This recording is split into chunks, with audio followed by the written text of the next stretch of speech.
সবাই পাবলিক বিশ্ববিদ্যালয়গুলোতে যতগুলো প্রোগ্রাম আছে প্রথম শর্ত সবার জন্য পূরণ হয়ে আছে। Permanent and functional IQAC. আপনাদের বিশ্ববিদ্যালয়ে একটা পার্মানেন্ট আইকিউসি আছে, that IQAC is very functional. From the beginning আমি এটা সম্পর্কে জানি, শুরু থেকেই মোটামুটি সিলেট কৃষি বিশ্ববিদ্যালয়ের আইকিউসি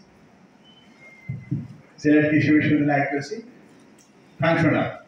Then compliance of BNCare. BNCare comply করতে হবে।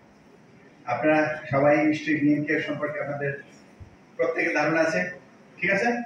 তাহলে যদি ধারণা নিশ্চয়ই আছে, ধারণা এটা প্রচুর আলোচনা হয়েছে, প্রচুর হয়েছে, কিন্তু BNCare এর কোন কোন জায়গাগুলো আমাদের কমপ্লাই করতে হবে সেই জায়গাগুলো আমি একটু এখানে বলতে চাই।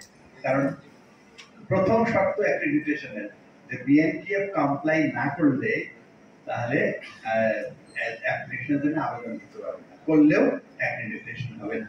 সেজন্য এটা একটা কন্ডিশন যে বিএনপিএফ কমপ্লাই করতে হবে। প্লিজ এখানে ওই দিলে চলে আসবে, ঠিক আছে? বিএনপিএফ কমপ্লায়েন্স দেখুন এখানে কেন কমপ্লায়েন্স করা লাগে, বিএনপিএফ কমপ্লাই করতে হবে কেন। এখানে দেখুন বিএসসির আইনে একটা ধারা বলা আছে যে বাংলাদেশ ন্যাশনাল কোয়ালিফিকেশনস ফ্রেমওয়ার্কের বাইরে কোনো প্রোগ্রাম কোনো প্রতিষ্ঠান অফার করতে পারবে না।